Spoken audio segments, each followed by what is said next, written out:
What is up, YouTube? It's your boy BRG, and I have finally finished Gears of War 4. I've been playing the game on hardcore just to make it last a little bit longer, and boy, was it a great game. And I'm telling you, this final cutscene, for anybody that's a fan of the Gears of War series, it completely blew my mind.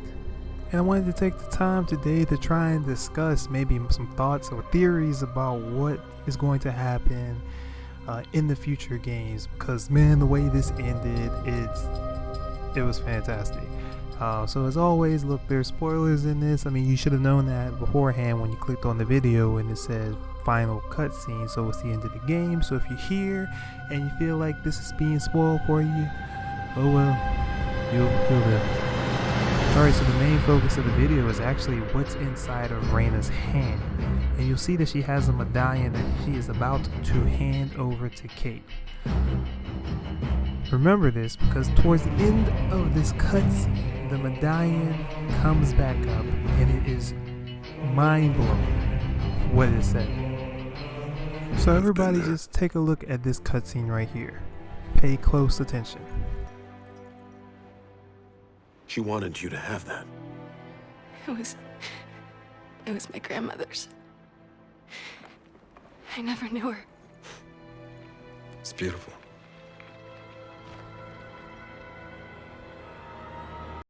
Okay, so if you ever play Gears of War, your head is exploding right now, because you know this symbol is very important in the Gears lore.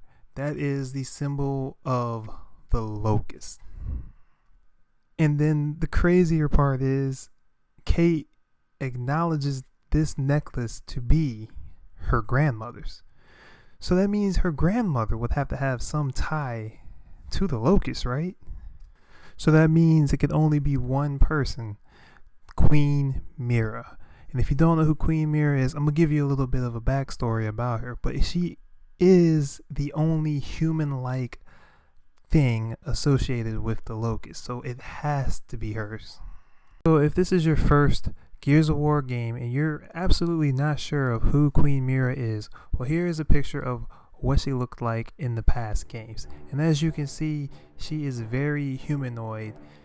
So you sit there and you might think, how is this human leading these creatures that come from underground?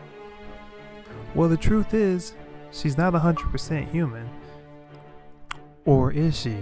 There's actually two different theories about this, but I think we're going to go with the main theory that's put on the wiki at the moment, that says she's actually human.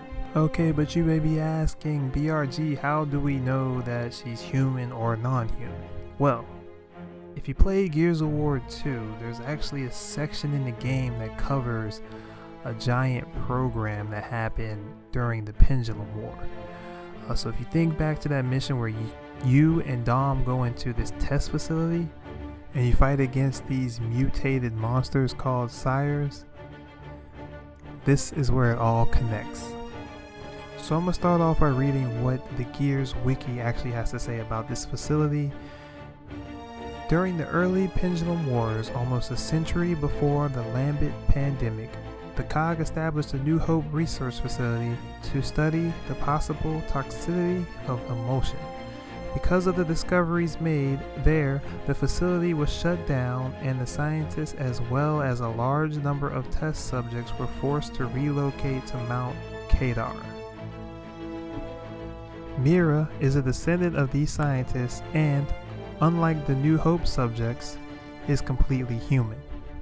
Alright, so I need you to think back to Gears of War 2 and you are in that facility in a bunch of test tubes and those monsters that break out and start chasing you around. Those are the Sires. And the Sires are the mutated test subjects that these scientists were working on. They're basically testing the emulsion to see how toxic it was, and due to these crazy amount of mutations, these creatures were forced underground alongside with the scientists that tested them. And those creatures that we're talking about are now known as the Locust that we have been fighting against as the COG army. So technically, the COG created this monster. Continuing with the wiki, Mira's title as queen is self-given and does not have power related to royalty. Nonetheless, the Locust Horde is ardently devoted to their queen. Mira resents humanity for forcing the Locust underground after the New Hope was shut down, where the Cog saw mutated, poisoned humans. Mira saw an evolved, stronger race. Through both fear and respect, she pushes her Locusts to take their rightful place as the dominant species on Serra. So there you go. Mystery solved about how Mira is so human-like, because apparently she is a human. Or maybe even half Locust, half human, because the scientists and the Locusts were both forced to live down there. So who knows if there's a little bit of, get together. There's some brown chicken wow going on down there, but that's besides the fact. Okay, so you might be saying, cool BRG, now we know about Queen Mira, so where's the connection with Reyna and Kate? Well, if you remember specifically during the beginning of the game where the Swarm first attacks Kate's village, they're in there killing everybody and or kidnapping them in the Snatchers. So when you go in the Snatcher, you're going to get potted. Well, who didn't get potted? That was Reyna. Why do you think Reyna didn't get potted? Well, as you continue to play the game, these answers are all there for you. That one mission where you're fighting that Scion that rides the Swarmback, the Brumok Swarm thing, you know what I mean. He says that they have more plans for Kate's mom.